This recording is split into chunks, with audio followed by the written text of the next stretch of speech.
আসলে প্রেম কি জীবনে এসেছে কিনা?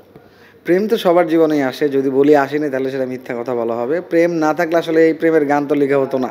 এটা খুবই ট্রু। এই তো প্রেম আসা যাওয়া নিয়েই আসলে গান করা। আমার কাছে প্রেমের ব্যাখ্যা, প্রেম অনেক সুন্দর। আর প্রেমে যখন মানুষ পড়ে, সেই মানুষটা ওই সময়ের জন্য পৃথিবীতে সবচেয়ে সুখী একজন মানুষ থাকে। বান্ডেল থাকলে প্রতি সেনমানিতে টাকা বাঁচবে।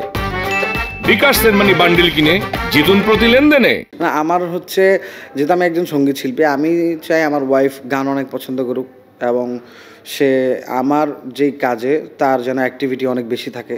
এইটাই আমার অ্যাকচুয়ালি পছন্দ। আচ্ছা, ওই যে বললাম 2022-এ যখন আমার গানটা হিট করে, তখন নাসির ভাই এই গানটা অনেক পছন্দ করে। তো আমাকে একদিন ইনবক্স করে যে, রুবেল, আমি একটা মুভি করছি, তো হচ্ছে তোমার একটা গান প্রয়োজন আমার। তখন আমি বললাম যে ঠিক আছে ভাইয়া। উনি অলরেডি আগে শুটিং করে ফেলছে গানটার, কিন্তু উনি গ্ল্যামার ওয়েস কিছু শ্যুট করছে, যে ভিজুয়ালগুলো।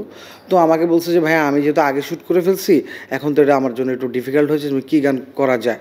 তখন উনি বলছে যে তুমি তাহলে রোমান্টিক একটা গান করো, আমি তোমাকে ফুটেজটা পাঠাচ্ছি। তখন আমাকে উনি ফুটেজটা পাঠায়, দেন আমি শর্ট টু শর্ট ফুটেজ দেখে গানটা লিখি। তো ভাইয়াকে যখন পাঠালাম, ভাইয়া অসম্ভব খুশি হয় এবং মানে সত্যি কথা বলতে আমার এটা ফার্স্ট প্লেব্যাক ছিল ক্যাসিনো মুভিতে। নাসির ভাইয়ের একটা বড় সাপোর্ট ছিল প্লেব্যাকে আসলে আসার ক্ষেত্রে। তো অসংখ্য ধন্যবাদ সৈকত নাসির ভাইয়াকে, উনি যদি ইন্টারভিউটা দেখে থাকেন। এই আর কি, তখন কাজটা হয়।